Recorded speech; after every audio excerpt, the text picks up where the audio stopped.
Olá, meus queridos e minhas queridas, muito boa noite. A paz do Senhor a todos os nossos corações, nesta terça-feira, dia 16 de fevereiro de 2021. É um prazer poder me dirigir a todos vocês para compartilhar um trecho da palavra do Senhor. Hoje, eu quero convidá-los para que conversemos um pouquinho sobre Abacuque, capítulo 3, do versículo 17 ao versículo 19. E eu farei a leitura na medida da exposição.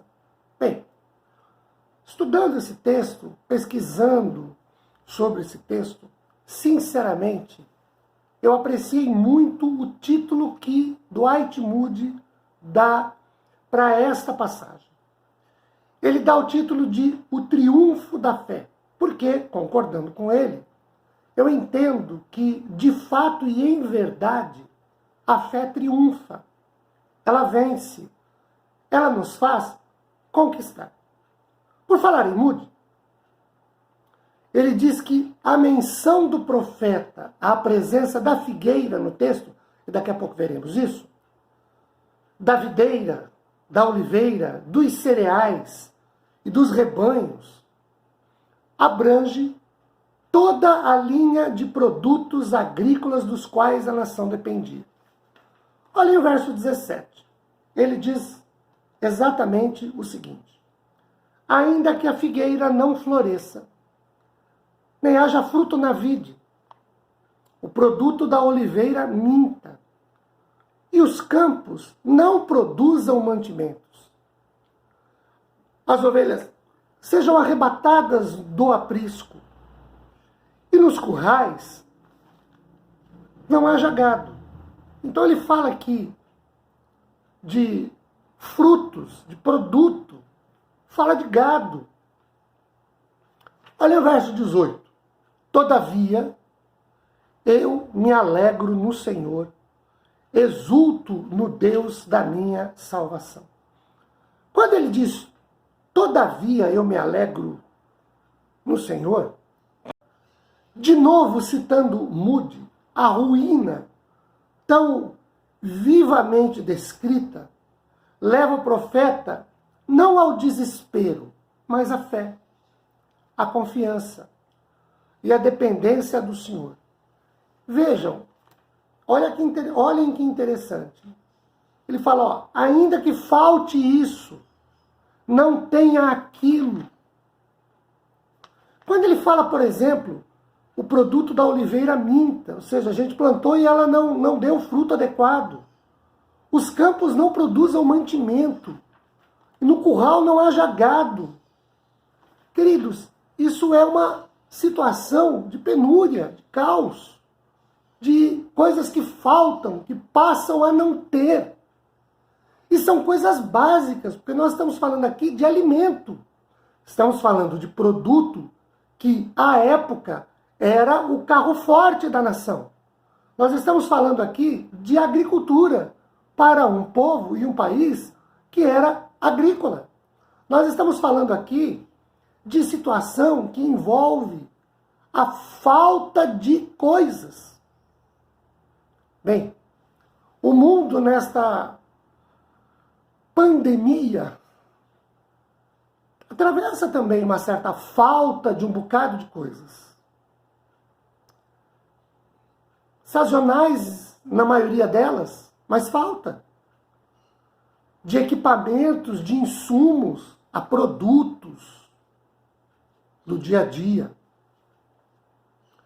Lugares em lockdown, por exemplo, as pessoas não podem sair às ruas e quando saem têm que se identificar e dizer para onde vão e só podem ir para lugares em que a abertura do comércio se dá por eles trabalharem com gêneros de absoluta primeira necessidade, caso contrário, está tudo fechado. Então, diante desse quadro caótico, diante desse quadro alarmante, desse quadro em que coisas passam a faltar, e coisas básicas, o profeta diz, eu me alegro no Senhor. Queridos, isso é fé, não é irresponsabilidade.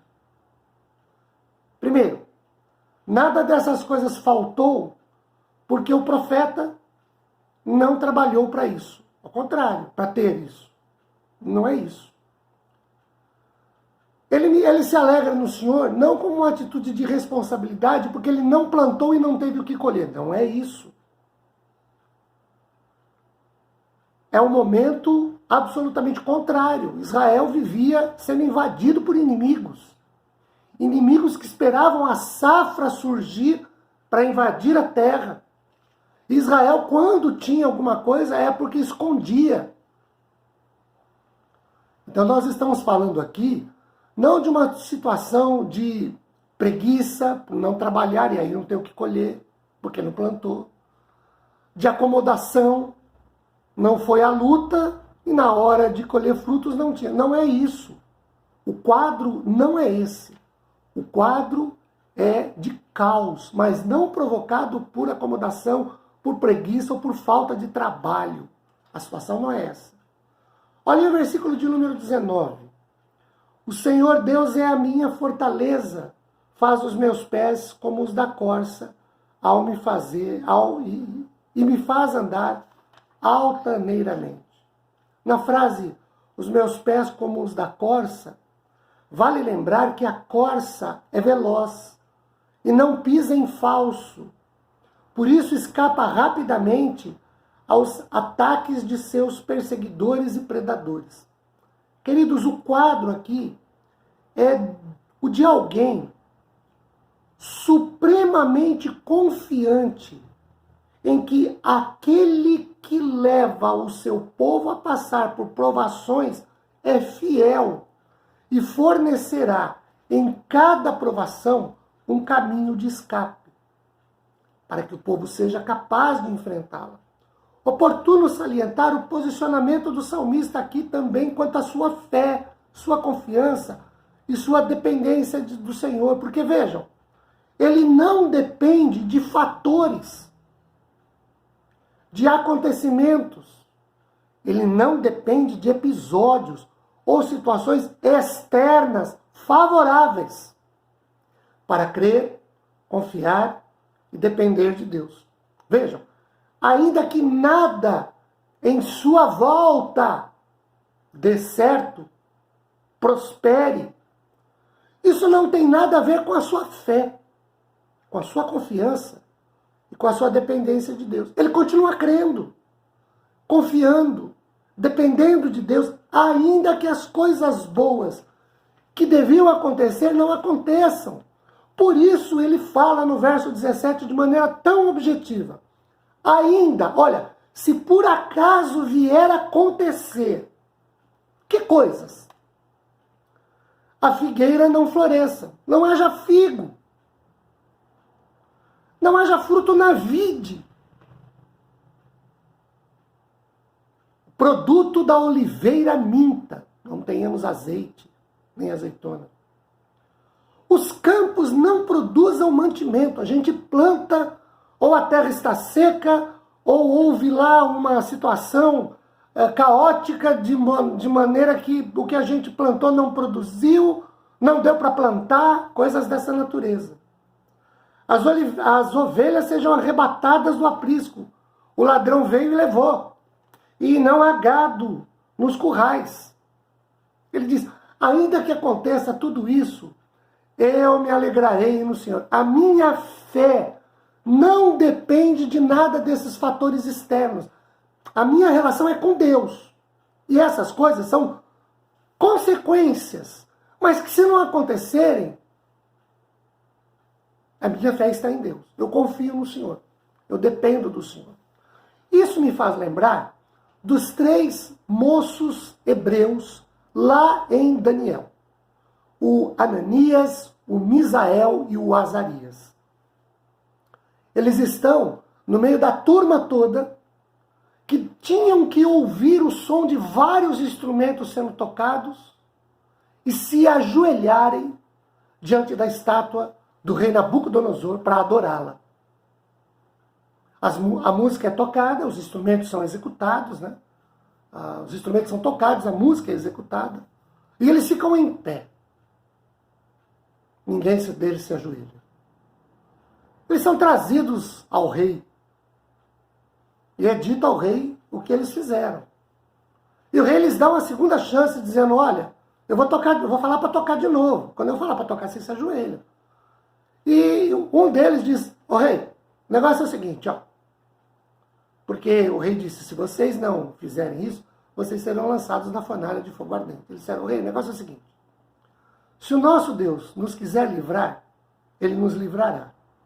Se ele não quiser nos livrar, você fica sabendo o seguinte, a gente não vai se ajoelhar. Queridos, é a mesma coisa. Há pessoas que se relacionam com Deus em função do que Deus pode lhes oferecer. Essas são pessoas, como a gente costuma dizer, elas estão voltadas para as bênçãos de Deus e não para o Deus das bênçãos. Vejam, elas vão à igreja porque a igreja pode lhes oferecer alguma coisa. A hora que pode lhes servir de alguma coisa. Quando a igreja não puder servir mais, não interessa mais para eles. Porque a relação deles não é com Deus. É com as coisas que Deus pode dar a eles. Eles oram com o intuito de serem ouvidos e de receberem aquilo que pedem. Porque se Deus não der, não tem sentido para eles continuar falando com Deus que não quer dar as coisas que eles pedem. Este profeta e esses 3 moços que falei de Daniel lá, se relacionam com Deus, não com as bênçãos de Deus, com Deus das bênçãos. Que nós nos relacionemos com esse Deus também, e que não dependamos de fatores externos para crer, confiar e depender do Senhor. Sua paz esteja sobre os nossos corações. Amém.